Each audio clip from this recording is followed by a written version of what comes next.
اس بار ترازو جیتے گا، جیتے گا بھائی جیتے گا، اس بار ترازو جیتے گا، جیتے گا جیتے گا۔ جو بظاہر ایک دور دراز علاقہ کراچی میں سمجھا جاتا ہے، لیکن اس گلشن حدید کے ساتھ جماعت اسلامی کا اور اس کی لیڈرشپ کا بڑا گہرا تعلق ہے۔ یہ فاصلے سمٹ جاتے ہیں اور یہ محبتیں جو یہاں کے لوگوں سے قائم ہیں وہ الحمدللہ ظاہر ہو کر سامنے آتی ہیں۔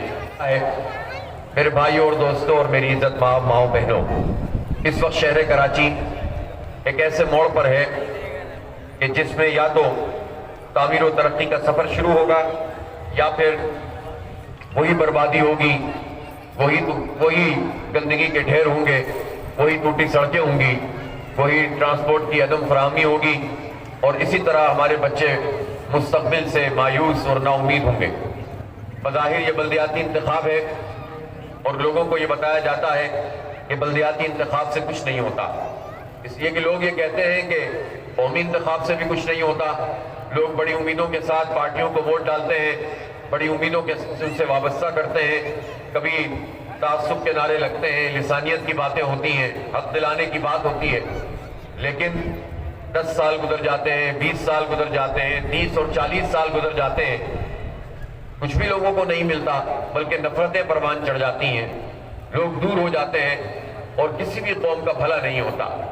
لوگوں نے بڑی توقعات کے بعد اس کے بعد آج میں ایک تبدیلی کی لہر ہے تو شہر کراچی کے حالات بھی بدل جائیں گے، لیکن اس پر بھی کچھ نہیں ہوا، اور جنہیں بھر کے مینڈیٹ دیا تھا انہوں نے پلٹ کر بھی نہیں دیکھا اور یہاں ایک رات گزارنا بھی مناسب نہیں سمجھا، اور جتنے بڑے بڑے اعلانات کیے ان کے اوپر عمل درآمد نہیں کیا۔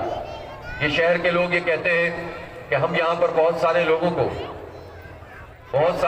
کو یہاں ووٹ دیتے ہیں، مختلف آبادیوں کے لوگ ان کے ساتھ وابستہ ہوتے ہیں، لیکن آپ نے دیکھا کہ 14-15 سال سے یہاں پاکستان پیپلز پارٹی کی حکومت ہے، مسلسل حکومت ہے، لیکن یہاں نہ دیہاتوں کو کچھ ملا ہے، نہ شہری آبادیوں کو کچھ ملا ہے، اور نہ ہی کچی آبادیوں کو کچھ میسر آیا، بلکہ اب تو صورتحال یہ ہے کہ گلشن حدید سے لے کر اورنگی روڈ جو ہے اس میں گھٹنوں پانی موجود ہے اور گندگی کا ڈھیر ہے۔ آج بھی نارتھ ناز آباد لیاقت آباد کچرے کا ڈھیر بنے ہوئے ہیں، غلاظت ہے کہ جو وہاں پر موجود ہے، اور آج بھی یہاں جتنی آبادیاں آپ دیکھتے چلے جائیں، وہاں سے چلیں اور گزرتے چلے جائیں، پورا ڈسٹرکٹ ملیر دیکھ لیجئے، پورا ڈسٹرکٹ ایسٹ دیکھ لیجئے، کورنگی دیکھ لیجئے، ساؤتھ دیکھ لیجئے، لیاری کی گلیوں کا حال آپ نے سنی لیا۔ میں خود آپ سے 3-4 دن پہلے گیا تو ان گلیوں میں گزرنے کا کوئی راستہ ہی نہیں تھا، تو گٹر کے پانی سے گزرنا پڑا۔ ابھی ہم شاہ لطیف ٹاؤن سے آ رہے ہیں، وہاں کی کتنی گلیاں ہیں جس میں گٹر کا پانی اور ٹوٹی ہوئی سڑکیں موجود ہیں۔ یہ کیا ہماری قسمت ہے؟ ہم نے کیا ایسا قصور کیا ہے کہ اس شہر کا یہ حال ان ظالموں نے کر دیا، جن کو بھاری مینڈیٹ ملتا رہا، جن کو حکومتیں ملتی رہیں، جن کے پاس وسائل موجود ہوتے ہیں، لیکن وہ شہر کو برسات میں ڈبو دیتے ہیں، اور جب برسات کا پانی نکلتا ہے تو پھر گٹر کا پانی آ جاتا ہے اور پھر سڑکیں ٹوٹ جاتی ہیں۔ اس وقت شہر میں ایک جگہ سے دوسری جگہ جانا ایک عذاب بن گیا۔ تو کیا ہمارا مقدر ہے، کیا ہمارا یہ مقدر ہے کہ ہماری مائیں بہنیں چنچے رکشوں کے اندر سفر کریں؟ 14 سال بعد اعلان کیا کہ 240 بسیں پیپلز سروس کے تحت آئیں گی، ان میں سے 100 کے قریب آئیں، وہ بھی جو ہے وہ کراچی کے لیے 30-40، اور ان کا بھی حال یہ ہوا کہ بارش سے پہلے ہی 4 خراب ہوئی، اور جب بارش ہوئی تو باقی بسیں بھی بند کر دی گئیں۔ اب چلاتے بھی ہیں تو آپ یہ بتائیے کہ ان ٹوٹی ہوئی سڑکوں پر کتنے نیچے پائیدان، اس وجہ سے یہ برسات میں بسیں نہیں چلتی۔ آپ بتائیں لوگ کیسا مذاق ہے لوگوں کے ساتھ؟ یعنی اگر 14 سال کا آپ ترقیاتی بجٹ جمع کریں تو ہماری کیلکولیشن جب ہم نے کی تو صرف ترقیاتی بجٹ سے حکومت کا 5,000 ارب روپے بنتا ہے۔ 5,000 ارب روپے میں کیا ترقیاتی کام ہوا ہے؟ کوئی ایک پروجیکٹ جو مکمل کیا ہو، کوئی پانی کا پروجیکٹ، کوئی سڑکوں کا، ماس ٹرانزٹ کا، کوئی ٹرینوں کا نظام، کچھ بھی ہمیں نہیں ملا۔ اور یہی نہیں کہ کراچی کو نہیں ملا، کیا لاڑکانہ کو مل گیا، کیا جیک باباد کو مل گیا، کیا شہداد پور کو مل گیا، کیا شکارپور کو مل گیا، کیا نواب شاہ کو مل گیا؟ ظاہری چیزیں چند آبادیوں کے اندر کرتی جاتی ہیں، لیکن کوئی ایسی چیز جس سے لانگ ٹرم لوگوں کو ریلیف ملے کوئی حکومت کرنے کے لیے تیار ہو۔ صرف ڈی ایچ اے سے ہوگا اور صرف گاڑیوں کی بنیاد پر اور دولت کی بنیاد پر وہ پارٹی لوگوں کو ٹکٹ دے رہی ہوگی جو ایمانداری کا بھی دعویٰ کرتی ہے اور عوام کا بھی کلیم کرتی ہے، تو ظاہر ہے وہ 80% لوگ نہ آبادیوں کو جانتے ہیں، نہ ماحول کو سمجھتے ہیں، نہ یہاں کے سماج سے واقف ہیں، نہ یہاں کے مسائل ان کے مسائل ہیں، وہ دولت اور طاقت کے نتیجے میں پارٹیوں کا ٹکٹ حاصل کر لیتے ہیں۔ تو گویا جو لوگ تبدیلی کا نعرہ لگا رہے تھے اور جو لوگ توقع کر رہے تھے، انہوں نے بھی کراچی کے ساتھ یہی سلوک کیا، اور اس کے نتیجے میں آپ نے دیکھا کہ پیکیجز کے اعلانات تو کروا دیے گئے لیکن پلٹ کر کسی نے کچھ نہیں دیکھا۔ اس لیے شہر کراچی کی اس وقت ضرورت ہے کہ جو بلدیاتی انتخاب ہو رہا ہے، ہم جانتے ہیں کہ اس وقت شہر ایک لاوارث شہر بنا ہوا ہے، لوگ پریشان ہوتے ہیں تو دل کٹ جاتا ہے، دل میں تکلیف ہوتی ہے کہ ہمارے بچے اپنے مستقبل سے مایوس ہیں۔ ہمارے بچے کہتے ہیں کہ یہاں ایجوکیشن پراپر نہیں ملے گی، ایجوکیشن مل جائے گی تو پھر اس کے بعد ہمیں ملازمت نہیں ملے گی، ملازمت بھی، اور اگر ہم کسی کمپنی میں چلے گئے تو سیکیورٹی ہمیں نہیں ملتی، اور اس کے نتیجے میں ہماری ایک بہت بڑی تعداد وہ ایسی ہے جو رائڈر بنتی ہے، جو بائکیں چلاتی ہے، یا پھر جو ہے وہ مختلف ریسٹورنٹس کے اندر خدمات انجام دیتی ہوتا۔ ہمیں لڑنا پڑے گا، ہمیں جد و جہد کرنی پڑے گی، ہمیں اس شہر کی روشنیوں کو بحال کرنا پڑے گا، اور اس لیے کرنا پڑے گا کہ یہ شہر ہمارا شہر ہے۔ یہ شہر ان گئے گزرے حالات میں بھی پورے ملک کی معیشت کا پہیہ چلاتا ہے۔ ان گئے گزرے حالات میں بھی پچھلے سال کے مقابلے میں اس سال 42% زیادہ اس نے ٹیکس دیا ہے۔ یہ شہر وہ شہر ہے جو صوبائی حکومت کا 98% ریونیو جنریٹ کر کے دیتا ہے۔ ہمارا دل خوش ہوتا ہے، وہاں میٹرو ٹرین بھی چل رہی ہے، میٹرو بس بھی چل رہی ہے، وہاں کی سڑکیں بھی بہتر ہیں، ریورس ہو گیا ہے۔ جو پہلے لاہور والے پریشان ہوتے تھے کہ کراچی کی سڑکیں، کراچی کی KTC بسیں، کراچی کی روشنیاں، کراچی کی گرینری، یہاں کے پارک، یہاں کا جو ہے وہ سمندر کا پورا جو سی سائٹ ہے، اس کے لیے لوگ پریشان ہوتے تھے اور آنا چاہتے تھے۔ اب یہ الٹا کام ہو گیا ہے۔ ہمیں لاہور کی ترقی سے بہت خوشی ہے، وہ بھی ہمارا شہر ہے، ہمارا دل ہے، لیکن ہم کراچی اور اس کو برباد کرنے والوں کو قبول نہیں کر سکتے اور اس کو اپنی قسمت نہیں سمجھ سکتے۔ ہم سوال کریں گے کہ ہماری کراچی ٹرانسپورٹ کارپوریشن کیوں بند ہوئی ہے؟ اس کو بحال ہونا چاہیے، سرکار کی بسوں کو چلنا چاہیے، اور اسٹوڈنٹس کو اور طلباء کو اس میں رعایتی قیمتوں میں سفر کرنے کی اجازت ہونی چاہیے، اور ان کو یہ اجازت ہونی چاہیے کہ وہ اگر پیسے نہیں دے سکتے ہیں تو ایک نومینل چارجز ان سے وصول کیے جائیں۔ دنیا بھر میں ایسا ہوتا ہے، لیکن یہاں پر اس کا تصور ہی محال کر دیا گیا ہے۔ ہمیں سرکولر ریلوے چاہیے۔ ہر پرائم منسٹر آ کر اعلان کرتا ہے، پچھلے دنوں 1.5-2 سال پہلے شیخ رشید صاحب تو افتتاح کر کے چلے گئے تھے۔ آج بھی حال یہ ہے کہ جس پرانی پٹریوں کا اور پرانے ٹریک کا افتتاح انہوں نے کیا تھا، وہاں پٹریاں ہی موجود نہیں ہیں، وہاں پر جو ہے وہ تعمیرات ہو گئی ہیں، سڑک بن گئی ہے، پٹریاں تک بیچ کر کھا گئے، اسٹیشنوں کا حال تباہ ہے۔ لیکن یہ کس کو دھوکہ دیتے ہیں، اس کے ساتھ فراڈ کرتے ہیں۔ یہ آتے ہیں اور یہ ہمارے کلیجے پر منہ ڈلتے ہوئے اس طرح کے اعلانات اور اس طرح کے افتتاح کر کے چلے جاتے ہیں۔ پچھلے پرائم منسٹر نے گرین لائن کا افتتاح کیا، ادھوری گرین لائن بنا دی۔ 4.25 سال میں اتنا کام بھی نہیں کیا کہ پچھلے 1.5 سال میں جتنا کام پچھلی حکومت میں ہوا تھا۔ افتتاح کر کے چلے گئے۔ آج اس کا حال دیکھ لیں، کیا اس کے ارد گرد کی سڑکوں کا حال ہے اور کیا اس گرین لائن کا حال ہے۔ تو یہ سب وہ لوگ ہیں کہ بڑی بڑی باتیں کریں لیکن ہمیں دھوکہ دیں۔ ہم دیکھیں کہ الیکٹرک مافیا ہے، یہ مافیا ہے، یہ پارٹی وہ نہیں ہے، آرگنائزیشن نہیں ہے، یہ کوئی کمپنی نہیں ہے، یہ مافیا ہے جو حکومتی سرپرستی میں پنپی ہے، آگے بڑھی ہے۔ انہوں نے پروفٹ کمایا ہے اور ہمیں محروم کیا ہے۔ انڈر ہاؤس میں چاہے محمد زبیر بیٹھے ہو نون لیگ کے یا عمران اسماعیل ہو PTI کے، دونوں تک ٹائم میں یہ گورنر ہاؤس کے الیکٹرک کا سہولت کار بنتا ہے اور کراچی دشمن فیصلے وہاں سے ہوتے ہیں۔ اس لیے لوگوں کو سمجھنا چاہیے کہ کون ہمیں برباد کر رہا ہے، کون ہمارا حق مار رہا ہے۔ یہ بہانے بازی کر کے کہ یہ میرا اختیار، یہ تیرا اختیار، اس طرح کر کے یہ جاننے، جن کی اپنی فائلیں ہوں، جن کا کرمنل ریکارڈ ہو، جو کرپشن میں ڈوبے ہوئے ہوں، وہ کبھی بھی عوام کا حق نہیں مانگ سکتے۔ جن کی فائلیں بنی ہوتی ہیں وہ کبھی عوام کے لیے نہیں لڑ سکتے۔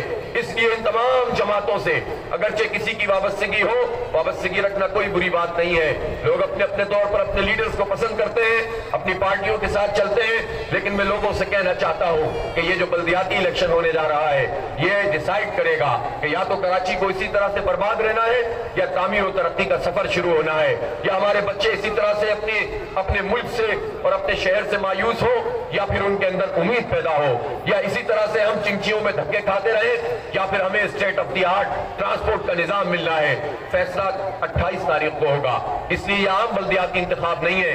میں آپ لوگوں سے یہی کہتا ہوں، اس شعور کو پروان چڑھائیے اور لوگوں سے کہیے کہ آپ کا تعلق کسی بھی جماعت سے ہو، یہ بات طے ہے کہ کراچی کی ترقی جماعت اسلامی کے ساتھ جڑی ہوئی ہے۔ آج بھی کراچی کا مسئلہ اگر کوئی حل کر سکتا ہے تو وہ جماعت اسلامی کا میئر کر سکتا ہے, جماعت اسلامی کی ٹیم کر سکتی ہے, اس لیے کہ امانت اور دیانت جماعت اسلامی ہے, اس لیے کہ ٹیم ورک جماعت اسلامی ہے, اس لیے کہ چیزوں کو سمجھنا اور تمام چیزوں کے اوپر دسترس رکھنا اور صلاحیت کا ہونا یہ جماعت اسلامی ہے. کوئی پارٹی جس کو لوگ پسند کرتے ہوں ان کے اندر یہ صلاحیت موجود نہیں ہے. بھاری بھاری مینڈیٹ لینے والے لوگ آپس میں 8 میئر کے امیدوار ہیں, ایک دوسرے کی ٹانگ کھینچ رہے ہیں. ان میں سے جو بھی میئر بن جائے گا, اگر لوگوں نے بے وقوفی کی اور ان میں سے کوئی بھی میئر بن گیا تو پھر کیا ہوگا؟ ایک دوسرے کے لیے یہ خود ہی کافی ہے, ہمارا کیا کام کریں گے؟ اس لیے اس بات کو آپ سمجھ لیجئے کہ آپ کسی سے بھی تعلق رکھتے ہوں, اس مرتبہ بلدیات میں آپ جماعت اسلامی کو سپورٹ کریں اور تعمیر و ترقی کا وہ سفر جو آج سے 17 سال پہلے ختم ہوا تھا, نعمت اللہ خان صاحب نے جس طرح تعمیر و ترقی کی تھی اور وہ سفر ختم ہوا تھا, دوبارہ کو وہ انشاءاللہ تعالی وہیں سے جوڑیں گے. کہ یہ اسٹیل مل یہاں پر موجود ہے, اس میں ہزاروں لوگوں کو انہوں نے فارغ کر دیا, اسٹیل مل نہیں چل رہی ہے اور اس کے نتیجے میں سب حکومتیں آ کر کہتی ہیں کہ ہم چلائیں گے اور ہم چلائیں گے. اور یہ اسٹیل مل یہ تو ہمارا پروفیٹیبل ادارہ تھا, آج سے 17-18 سال پہلے پروفٹ دے رہا تھا, تو پھر کیا ایسا ہو گیا؟ کرپشن نے اس کو کھا لیا, لوٹ مار نے کھا لیا, جعلی بھرتیوں نے کھا لیا, اور جن لوگوں نے کھایا وہی اچھے بن کر سامنے آ جاتے ہیں. اور حکومتیں کیا کرتی ہیں؟ یہ نواز شریف گئی تھی اور یہ وہی زمانہ تھا جب ایک پرائیویٹ کمپنی کو, یعنی سرکار کی کمپنی کی گیس بند کر دی کہ یہاں لاس ہو رہا ہے, لیکن پرائیویٹ کمپنی کے الیکٹرک کو گیس بغیر کسی معاہدے کے جاری کرتے رہے, اور آج تک 100 ارب روپے کا کلیم ہے سوئی سودن گیس کا, وہ کلیم پورا نہیں ہوتا اور گیس ان کو مل رہی ہے. کیوں ان کا لائسنس کینسل کیوں نہیں ہوتا جب یہ آئل کے پلانٹ نہیں چلاتے ہیں؟ وہی نواز شریف اسٹیل مل کی گیس بند کر رہے, وہی نواز شریف کے الیکٹرک کو نوازے, تو اس سے کیا مطلب ہے؟ اس سے کرپشن نظر آتی ہے, لوٹ مار نظر آتی ہے. پھر اس وقت لوگوں نے دعویٰ کیا, یہاں پر خان صاحب بھی آئے تھے, اسد عمر بھی آئے تھے, اور انہوں نے کہا تھا کہ ہم اسٹیل مل کو چلا کر دکھائیں گے. 4.25 سال انہوں نے لوگوں کو فارغ تو کیا, اسٹیل مل کو چلا کر نہیں دکھایا. اس لیے کہ یہ کراچی کا ادارہ ہے, آپ کو اس سے کوئی غرض ہی نہیں ہے.